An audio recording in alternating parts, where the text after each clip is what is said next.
में जाति थी, उस अर्थ में जातिवाद एक तरह से समाप्त हुआ है।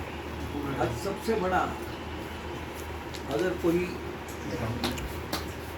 चमड़े का काम करने वाला है तो वो बाटा है, और सबसे बड़ा लोहार अगर कोई है तो वो काटा है। तो बड़े जाति वाले हैं वो सब उसके यहाँ नहीं। आज सुलभ शौचालय ये पाठक जी की मेहरबानी से देश भर में शुरू हुए हैं। सुलभ शौचालयों में काम करने वाले अधिकांश कर्मचारी ब्राह्मण हैं। जिस अर्थ में ये बोला जाता था जातिवाद, वो जातिवाद एक तरह से खत्म हो रहा है। ब्राह्मण है सुलभ शौचालय में काम करने वाले, ये नई न्यूज है। पत्रकार महोदय सब नोट कर और सुलभ शौचालय में जितने भी कार्यकर्ता हैं सब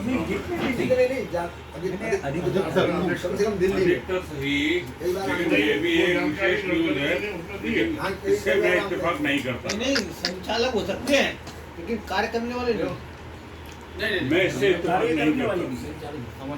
छोटे मोटे काम करने वाले नहीं। फिर इसमें कोई खराब है सब। अभी हाल ही में बदायूं की जो घटना हुई जिसमें एक अपराधी की मृत्यु पर हजारों की तो जातिवाद एक तरह से देश में जिस अर्थ में जाति बनी थी उस प्रकार का जातिवाद समाप्त हो रहा है। पत्रकार लोग, अखबार और राजनीतिक लोग ये जातियों को मजबूत करने में लगे हुए हैं। मेरा आप पत्रकारों से निवेदन है कि राजनीतिक लोगों के बुलावे में न आए। चुनाव आए कि पत्रकार लोग छापना शुरू कर देते हैं। लोगों को नहीं पता है यहाँ कितने कुर्मी है, यहाँ कितने अहीर है, यहाँ कितने जाट है। पत्रकार लोग सब लाला करके बता रहे हैं कि यहाँ जाट है, यहाँ ये ब्राह्मण प्रत्याशी कैसे विजयी होने वाला है। ये सब जातिवाद को मजबूत कर रहे हैं पत्रकार। और ऐसे ही जातिगत जनगणना का नाम लेकर जो लोग कर रहे हैं वह भी जातियों को मजबूत करने में लगे हुए। एक तरफ बोलते ये हैं कि हम जातियां वगैरह सब मिटाना चाहते हैं, दूसरी तरफ काम ये कर रहे हैं जो समाज विरोधी काम है हमारे मत से।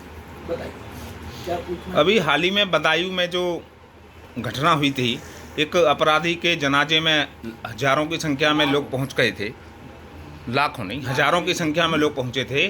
उसके बाद पुलिस प्रशासन जो डीएम थे वहां के उनसे बहस भी हुई। तो इस ऐसी स्थिति के लिए क्या विचार है भारत रक्षा मंच का?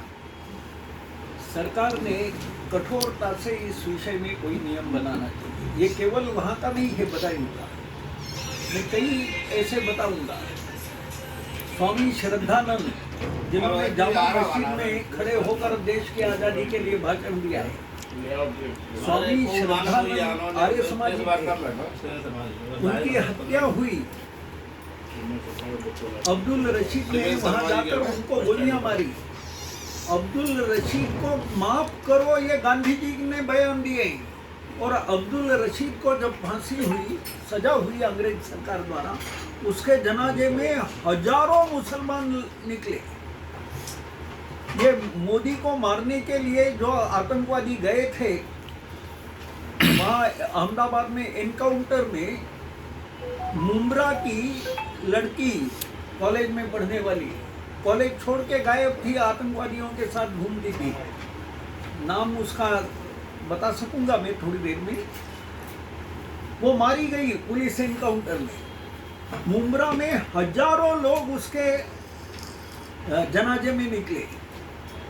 आप इससे मैंने ये उदाहरण इसलिए दिए कि मुसलमान की सोच कैसी बनी है देश में, इसको जरा समझे। हमारे देश के सबसे बढ़िया राष्ट्रपति यानी एपीजे अब्दुल कलाम है। एपीजे अब्दुल कलाम की मृत्यु के बाद उनका जब जनाजा निकला 700 लोग थे, उनमें कई हिंदू ही थे। मुसलमान एपीजे अब्दुल कलाम के जनाजे में नहीं जाता है। मुसलमान मौलाना आजाद के पीछे नहीं जाता है। मुसलमान जाता है आतंकवादियों के पीछे, मुसलमान जाता है जिन्ना के पीछे। तो मुसलमानों में अलगाव की प्रवृत्ति, हम हिंदुओं से अलग है ये भाव, ये मेरे मत से उनका कुरान भरता है। और ये भाव हमारे राजनीतिक लोग मजबूत करते हैं, जो घातक है देश के लिए। ठीक है।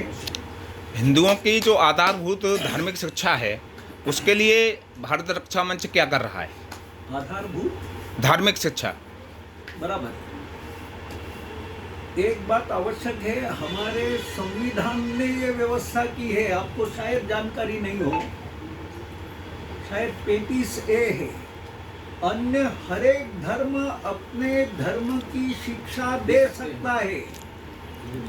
और हिंदू लोगों के लिए संविधान में व्यवस्था की गई है कि कोई हिंदू धर्म की जानकारी, हिंदू धर्म का शिक्षण अपने स्कूलों में नहीं देगा। यह संविधान की व्यवस्था है, हम इसके विरुद्ध लगे हैं, ये हटाया जाए। ये सब विचित्र बातें लगती होंगी आपको, किंतु हमारा कहना यह है कि पिछले 75 वर्षों में हिंदुओं के साथ अनीति, अन्याय, अवहेलना, उपेक्षा यही चला है देश में। उसी के ये उदाहरण है कि हिंदू अपने धर्म के बारे में कहीं शिक्षा नहीं दे सकता है, किंतु मुसलमान, क्रिश्चियन ये सब दे सकते हैं। सरकार उनको अनुदान दे रही है बड़ी मात्रा में, मदरसों को पैसा दे रही है। अब अंतर आ रहा है। आसाम के मुख्यमंत्री कांग्रेस में थे वो पहले, अब भाजपा में है। उनको पूछा कि आप मदरसों के बारे में क्या करने वाले हो? उन्होंने कहा कि मदरसे बंद करूंगा मैं। बंद कराए। लोगों ने कहा कि मुसलमान आपको वोट नहीं देंगे, कहीं नहीं चाहिए वोट मुझे। इतना स्पष्ट बोलने की अब हिम्मत होने लग गई है, ये बड़ी भारी बात है। और मुस्लिम मदरसों में जो पढ़ाया जाता है वो, जैसे आसाम के मुख्यमंत्री हेमंत बिस्वा शर्मा ने कहा कि वो जब मदरसों में गए तो लड़कों ने कहा हमें इंजीनियर, डॉक्टर बनना है। तो मैंने कहा, वो मुख्यमंत्री ने कहा कि आप मदरसों में पढ़ के तो डॉक्टर, इंजीनियर नहीं बन सकते हो, इसलिए मैं ये सब बंद कर रहा हूँ। और जो लोग बाद में डॉक्टर, इंजीनियर बनेंगे वो मुझे वोट देंगे, मुझे इन लोगों के वोट नहीं चाहिए, ऐसा करके उन्होंने। तो ये अब अंतर आने लगा है।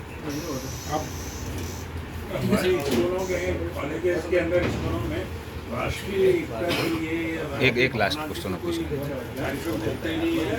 महत्वपूर्ण प्रश्न है। राष्ट्रगान होता था तो सभी लोग उठ के खड़े होते थे। उठ क्यों चलो यार, तुम गले क्यों कर रहे हो? चला ही क्यों रहे हो भाई? लाइन में खड़े होकर के प्रार्थना करते थे।